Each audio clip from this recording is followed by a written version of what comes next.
Welcome to The Innovation Brief, the podcast where we have real conversations with leaders driving meaningful change across diverse sectors. Each episode, we bring you insights from innovators who are shaping the future through bold ideas, fresh perspectives, and transformative work.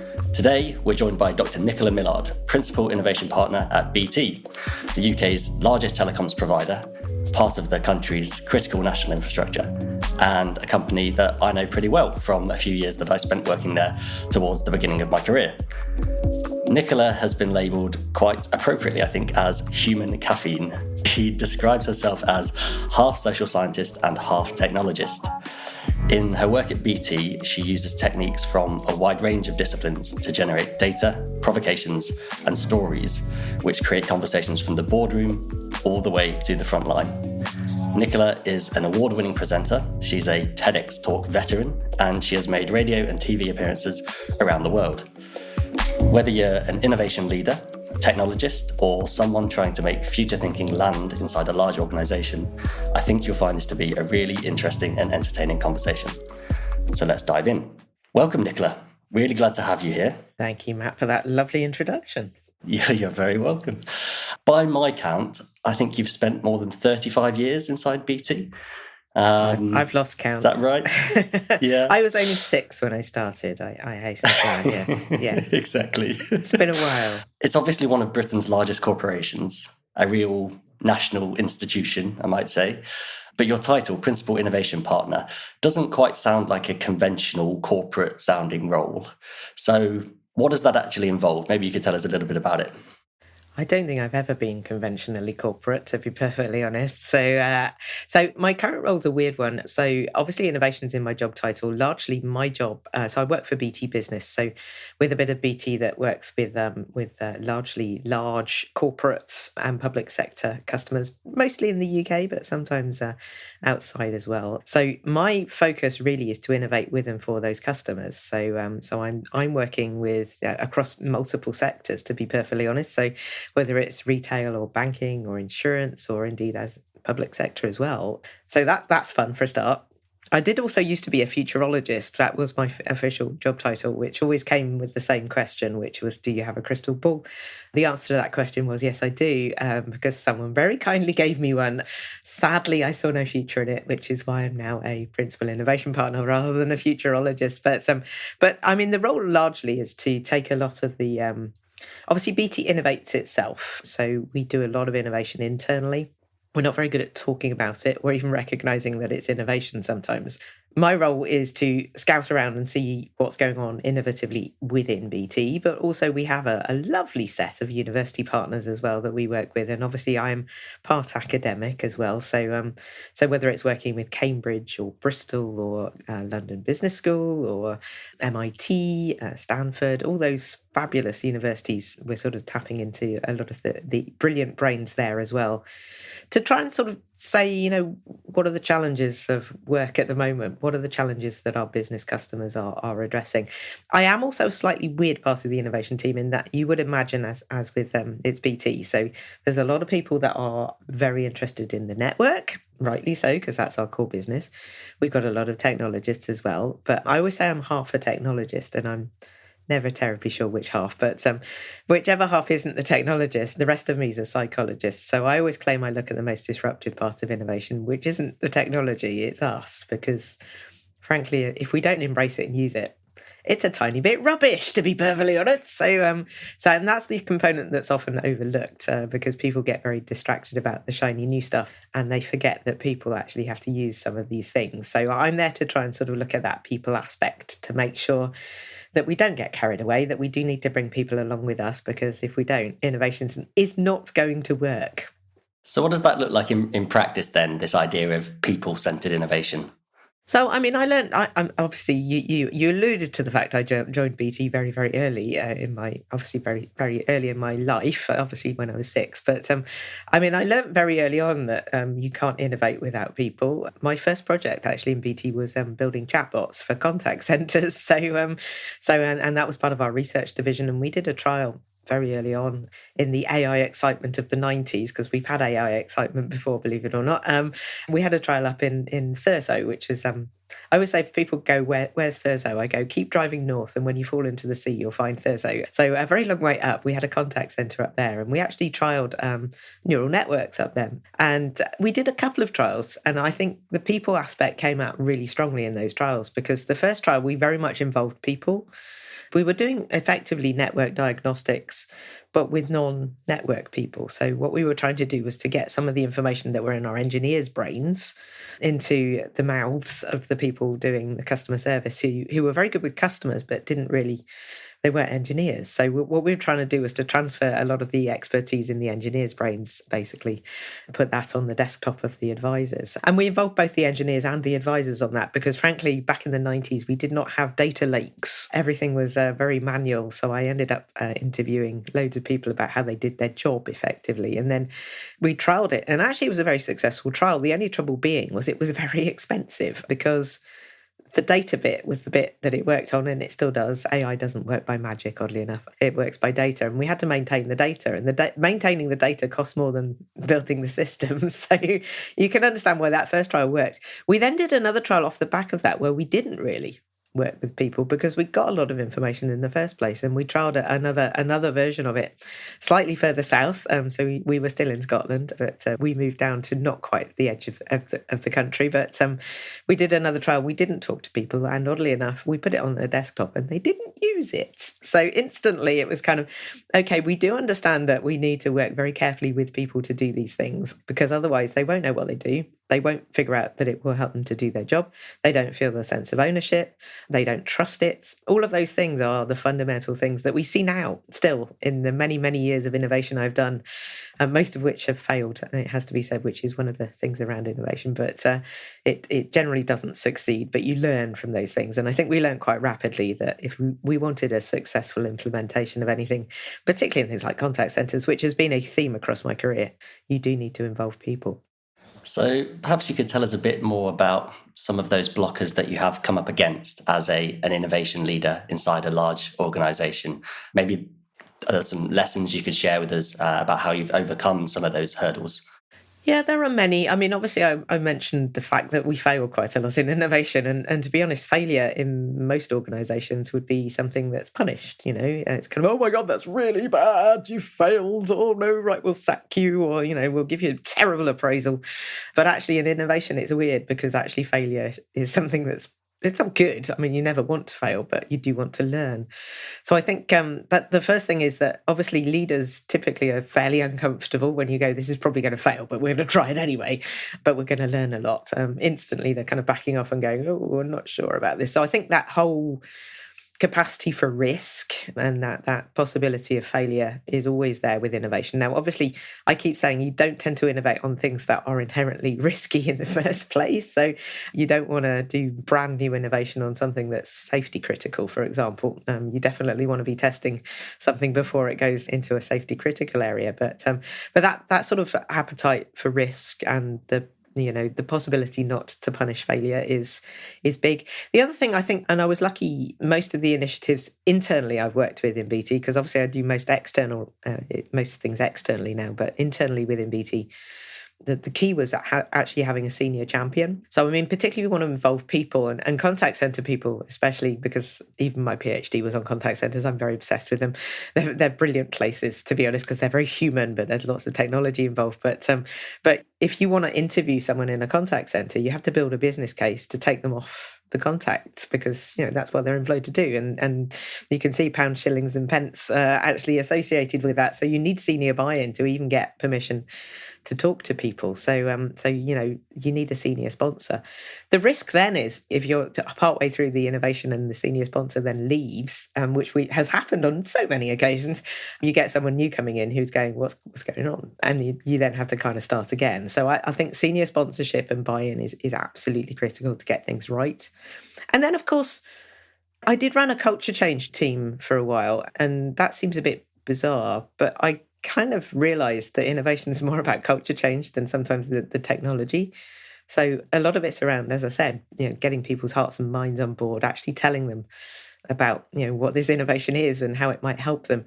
And actually, in my PhD, I did a whole framework around the psychology of innovation, of change, and motivation. I took motivation as the key principle because I thought, well, if we can motivate people better and not using the traditional ways of motivation, which is usually carrot and stick, but actually the real motivation, intrinsic motivation. How do we actually sort of embed technology and intrinsic motivation together? And we came up with a framework that was very complicated, but we boiled it down to 3 U's effectively. So you have to ask 3 questions. Is it useful?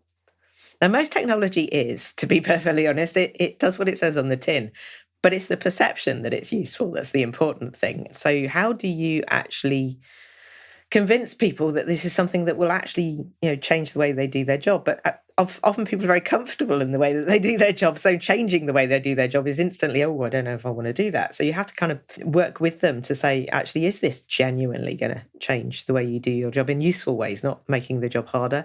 Then, of course, the second U is usability. Is it usable? I mean, I was in human factors and our usability division for probably about 10 years in BT. So all of those principles are far easier because they're well documented. Just make sure that you design it well is the bottom line there. So don't design it to make it hard or complicated. Try and make it as easy as possible for users. And obviously as consumers, we're used to that because, we pick up technology and we expect it to be instantly intuitive to use, but often in businesses we don't think about that so much. But useful and usable technologies are not always used, and that's where the really interesting psychology comes in. It's sort of the evil psychology. I would do an evil laugh at this point. I won't. It's kind of who else is using it? So there's a lot of behavioural economics sort of embedded in this. So it's a lot to do with peer pressure. And it's more likely that you're going to be using a technology if people that you think are like you are using it. And I guess social media is a very good example of that, because the social network of one would be terrible. And the reason you're on a certain platform is that other people like you are on that platform. And that works across the board. Whether you're a customer, whether you're an employee, you kind of have to recognize and realize that it is often about peer pressure with adoption. And for internal innovation, that's, again, not just getting the leaders on board, but also the key influencers. And those key influencers are not always obvious because they're not always the people that are in charge. It was quite interesting in one project in the contact center that we were working on. I was just looking at who was everyone going to if they had a problem? Who were they asking? And you could see those people, and they were usually very experienced people, but they were providing the answers. And they're the people you have to get on side, because actually they'll probably be the most resistant as well, because effectively you're taking all those questions away from them. So work with them to kind of get the system in place and work with them as champions for the system, because they are the key influencers. So yeah, there's all of that kind of invisible people stuff for innovation that really needs to be in place. But that's the bit that often people forget. I guess potentially a lot of our listeners at the moment are dealing with this challenge of technology adoption within their organizations when it comes to AI. I think a lot of senior leaders have decided to spend vast sums on AI tools, and now they're kind of questioning, are we getting the productivity benefits from this that we expected? I'm interested on your take on that. I know you said you've kind of been working with AI since the 90s, but this current cycle, how do you see things going, and how are BT implementing AI tools? Yeah, I mean, I'm talking about AI a lot at the moment, oddly enough, and there's a lot of hype about it. There was a recent recent survey, I can't remember who did it, but they surveyed bosses and employees about their attitudes to AI, and it was very clear that the bosses were very excited about it, and the employees were all mired in work slop and weren't always appreciating it. I mean, I've always said that sometimes new technologies intensify work, and AI is one of those ones where the promise is it takes work away, but actually the reality is it often doesn't, mainly because particularly, I mean, there are so many different flavors of AI. We talk about it as if it's one technology and one methodology, and it's not. Obviously, it's large language models and generative AI that are getting most of the press at the moment, and indeed most of the visibility. And there are some inherent flaws in those models in that obviously they hallucinate, which is one of the big problems. I keep saying they're very convincingly wrong. So we've kind of automated mansplaining, haven't we? So it's basically a lot of it's around, it generates some really good stuff, but then you spend almost the same amount of time that it spent generating it, for more time than it spent generating it, checking it, because it's often very wrong. And that certainly for things like programming, where it's become, very vibe coding has become a thing, hasn't it? And that's in one sense very good, because I don't need to know a programming language anymore to vibe code. I just need to be able to speak and tell it something that I want, and it will code it for me. And obviously that's great. It makes things much more accessible to people. But if you're not a coder, you don't spot where the code is wrong. And even though it might execute well, it might not scale, and it certainly might have some security flaws. So the expert programmers are now, rather than programming, actually their job is about overseeing the code rather than coding. So, and that's strange because, again, you take some human control away. I have some anxieties about some of this, certainly around things like independent thinking and strategic thinking and also just keeping those basic skills, because the really disturbing things about our brains is our brains are brilliant, but they're also quite lazy. So skills that we acquire over, years and years of friction and learning and failure and all of that can be forgotten very fast. There's evidence that there was a paper that was very disturbing that I actually put out on my socials recently saying that it only takes 10 to 15 minutes on some tasks for us to forget how to do them. And if we never learnt those tasks in the first place, but AI was hand-holding us, we don't know how to do them. It's the Google Maps effect, isn't it? None of us know how to read a map anymore. Well, certainly anyone under 35 probably never got taught how to read a map. I was always rubbish at maps anyway, but we don't know how to read them now. We don't know how we got from A to B. We just know we did. So if we can't use our sat navs or Google Maps or whatever, we get lost if we don't have them. So, because we don't know where we are, we don't know where we've been. So all of those things really make me slightly anxious around. I think this has to be much more about augmentation than automation. I mean, I think we're in that mode where we went through it before in the 90s, where there was a boom and a bust. I'm not sure whether there's going to be quite as big a bust, because we went through a 10 to 15 years of completely forgetting about AI. That's not entirely true, but it wasn't part of the conversation for quite a long time. And now, obviously, it's very much part of that conversation. But it's not meeting the hype. As with a lot of technologies, it hasn't improved productivity to the extent that some of the analysts were predicting. So, yeah, it's all sorts of things that I think we're trying to look at the moment, strategically, as well as what the technology potentially could do for us. I also think, again, from a human-centered perspective, I love science fiction. So I think that the most prescient predictor of AI in the science fiction world was Douglas Adams in The Hitchhiker's Guide to the Galaxy. And obviously he created some incredible AIs from Marvin the Paranoid Android, the android that was so intelligent that he felt, all of his trivial interactions with humans were very boring, and he moaned about them all the time, to lifts that got tired of going up and down and started to experiment going sideways. And of course, the Nutramatic drinks dispenser, which analysed all your taste buds and came up with something that was almost, but not entirely unlike tea, I believe was the phrase. But of course, his most famous thing was 42, the answer to life, the universe, and everything. And I think that we're in a 42 moment in AI at the moment, because, of course, 42 was the answer to life, the universe, and everything. But we'd asked a supercomputer to think deeply about this. And it took 4.2 million years, I think, to come up with the answer. And the answer was 42. But by then, we'd forgotten what the question was. And I think sometimes with AI, we've forgotten what the question is. So we've created something where there's not a huge amount of purpose to it. And then we introduce it to people. And they do start to use it in weird ways sometimes. And that's the beauty of people, that sometimes they embrace these technologies in ways that you don't realise they're going to embrace them. And that's innovation. But you've also kind of got to work out, well, why are they there? What are they doing? What's their purpose? What are they actually trying to achieve? And in some cases, I'm not going to say all, but in some cases, I think we've kind of come up with the answer 42 without remembering what the question was in the first place, or even knowing that we had a question in the first place. It's an interesting time. It does scare me slightly how quickly I now kind of instinctively think to reach for an AI tool when I need to complete a task. And that's kind of happened in a very short period of time.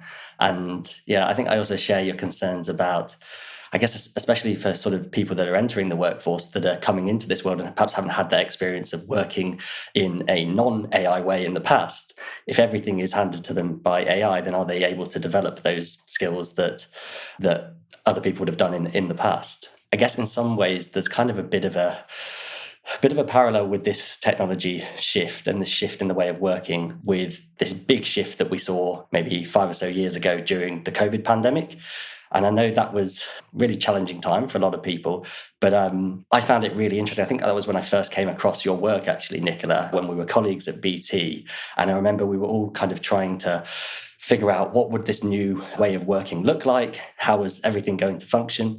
And you already had some interesting theories about that. And I'd be kind of quite keen to hear sort of how your thinking around remote working has progressed as we're kind of like 5 years down the line. A lot of companies have pulled people back into the offices. We perhaps had a shift that we thought was going to be something that would stay with us and everyone would go and everyone would work remotely for the rest of our lives. That hasn't really happened for a lot of people. A lot of people are back in the office. So I'd be keen to hear a bit about your thinking about that and how that's developed.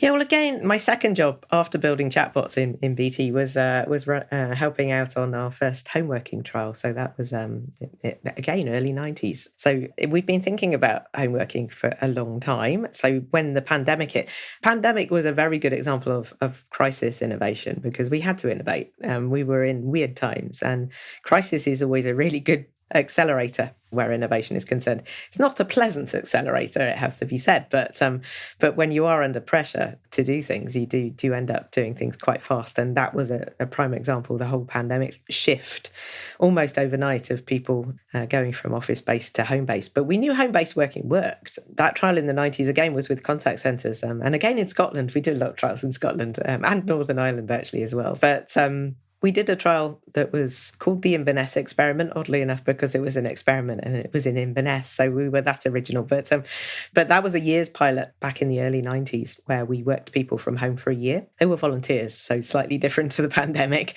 But we were slightly worried. It was a tech trial, effectively. But we were also slightly worried that they might go insane because 12 months at home could be quite challenging, as a lot of us found during the pandemic. And there were a lot of echoes of that trial that came out during the pandemic. The tech trial was interesting as well, because actually if we'd had a pandemic in the 90s, we would have really struggled because we literally had to bulldoze people's front gardens in the 90s to get a big pipe into their house because we didn't have Wi-Fi, we didn't have 4G or 5G. The home hub had not been invented. So indeed, the smartphone wasn't there either. So, we literally had to dig people's gardens up. And so that cost around, I think it was about £11,000 a seat to do that. So you can understand why home working was hard in the 90s. But actually from a did it work perspective, partially it did. Obviously, the expense killed it because we knew that we couldn't do it with £11,000 a seat. But we proved it worked. And actually, we also proved that people could work from home for 12 months without any particular psychological damage. We also put in tons of things. So we put in video conferencing to make sure that they didn't feel lonely. Now, that might sound, we do that every day now. But video conferencing at the time was, the unit itself was the size of a small fridge and the quality was terrible. And oddly enough, they didn't use it because all of those things, but it's there. And we proved that kind of technology, again, once you've got the infrastructure to handle it, that worked. That got us through the pandemic. I kind of thought, well, okay, so we've now proved home working will work. Everyone is going to start to have a policy around home working. And that did happen for a little while. And as you said, then we got the return to office mandates. And I think it's weird because for me, I've kind of got a little bit fed up talking about hybrid work up to this point because I've been talking about it a lot. I just think it's work. We get so hung up on where we do the work, and actually that's not the important bit. It's kind of what work are we doing and how are we doing it and how is it being managed? And then if you can figure out what the work is and the extent to which you need to collaborate, for example, how you're managed, then you figure out, do I need to be actually with people or not? And we do know that, again, our brains are brilliant, but they are wired from the caveman era that, we do tend to trust people when we see them on a regular basis, actually physically. So you can understand that actually that human bonding is really important for work. But do we need to be in 5 days a week? Probably not. And it doesn't suit everyone. And of course, the way we work that now was designed largely coming out of the industrial era. So, things like Monday to Friday, 9 to 5, all constructed in an era where there was a rapid industrialization, where the railways were coming into use and people started the commute and things like that. But they couldn't work anywhere else. In fact, previous to that, people did work at home, obviously, because there wasn't an office to go to. But that whole concept of 9 to 5, Monday to Friday starts to break when you start to think about the digital office, because I don't need to be in physical proximity to other people to do a very large portion of my work. So do I need to be in an office 9 to 5, Monday to Friday? Probably not. In fact, even if I am, I'm probably not working 9 to 5 because I've got things that reattached me to my work wherever and whenever I am. So it's more a case of how do we work? And that's again culture. I mean, culture literally is defined around the sort of the ways that we work. So, I mean, I think it's a challenge for management. Certainly the test of a manager during lockdowns was how do you manage and motivate a team when you can't be in physical proximity to them.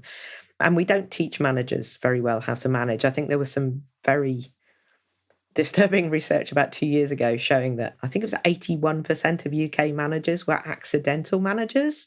In other words, they've been promoted because they were doing a good job, but it wasn't the same job as management. And then they weren't given any management training. And that includes face-to-face management as well as hybrid management, which is far, far harder. So managing by walking around doesn't work in a hybrid situation. And we learned, again, back in those home working trials, that the first people you had to teach how to manage remotely were the managers. So you need to make sure that you include people in your communications all the time, that wherever they are, they feel included and they're part of the communication. And that makes management hard. So you can understand why senior managers are often going, well, it's far easier if I just see everybody. But then that can potentially cut the accessibility of work out for certain people who maybe can't commute. So people with disabilities, people on the neurodivergent scale, carers. It tends to penalise women, unfortunately, who still bear the brunt of caring. So, all of those things were designed in an industrial era where we kind of assumed that everyone was going to be going to an office. And in the digital era, it shouldn't be about that. It should be about what work am I doing? How do I get the work done? AI is going to further disrupt this because actually we're increasingly collaborating with AIs rather than our colleagues. So I keep saying brainstorming is quite interesting from an innovation perspective. That's obviously, that's the way we used to do stuff. But brainstorming, there's been some lovely studies, notably by MIT on this, that people often brainstorm better initially with the ideation piece on their own and increasingly with AI. So they're tossing ideas around and refining them using the AI before they then present them to their colleagues. And actually you get better ideas because people aren't forming a judgment of your ideas when you're actually ideating. Obviously, you do then need to get together to prioritize those ideas and figure out which ones you're going to take forward. And that is a collaborative process that you need to do with other people. But actually, that whole ideation piece is starting to get very disrupted by the fact that I'm actually chucking weird and wonderful ideas at AI and going, what do you think? Yeah, I mean, I definitely find it helps me to be able to brainstorm a bit with an AI tool rather than just chucking my totally half-baked ideas to my colleagues in the first instance. So yeah, definitely some advantages in those areas. I guess kind of zooming out a bit from the technologies, if we think about these big shifts that we've seen in the way that we work, kind of at a top level, what kind of lessons can innovation leaders take from these shifts and kind of how they implement change within their organizations? How do they make sure that innovation is a positive rather than a negative for their employees and the people in their organization? I mean, I think I go back to that useful, usable, use. Think about this. Who are your users? I work with a lot of engineers and instantly you go, have you talked to anyone about this? Oh, no. Why would I do that? Well, it's a great idea. I love the idea, but just talk to somebody about it that might actually want to use this. And that can be very uncomfortable for people who aren't people, basically. So, I think it is around think about who your users are because they're not you. We're all individuals. That's the challenge of design. That design process is really, really hard. I use a lot of persona-based design as well to try and just knock people out of just think about who these people are and what their ideas are and what their motivations are and what they want to do. And if we can actually generate genuine personas, not just completely made up ones that are based on real people, that's a really good tool to get these incredible technologists to start to think about who might be using this tech and how do I need to design it better for them and not just the average. I would say the average never gets you anywhere because this is why chairs never fit me because I'm quite short. And apparently the average chair is designed for someone, I forget my ergonomics course, but I seem to remember it was something like 5'7" and I'm 5'4". So, that's why no furniture ever fits me. So yeah, that's the problem. Designing for the average. No one is average. It's really difficult. So I think trying to sort of jolt people out and thinking, what's this technology for? Who's it for? And can I actually figure out who they are and what they might like? And then go and test it with them. And when I back in the days, we used to do paper prototypes. Now you can build, really, really convincing looking things with AI in seconds often, that you can then go and just talk to people about and show them and see how it would work, and they can then give you feedback. And you can even use AI to simulate your users, although I'm less convinced about that. But there's nothing better than talking to humans if humans actually have to use the systems, frankly. But you can test things out very rapidly now and do very rapid prototyping and testing before trying to sort of then put it out. Then the challenge is scaling, which is always where often innovation again fails, because you then get into, okay, how do we do this? Does it actually, is it resilient? Who's going to champion it? Who's going to support it is a very big one as well. So yeah, there are lots of things that innovation leaders need to think about apart from the tech.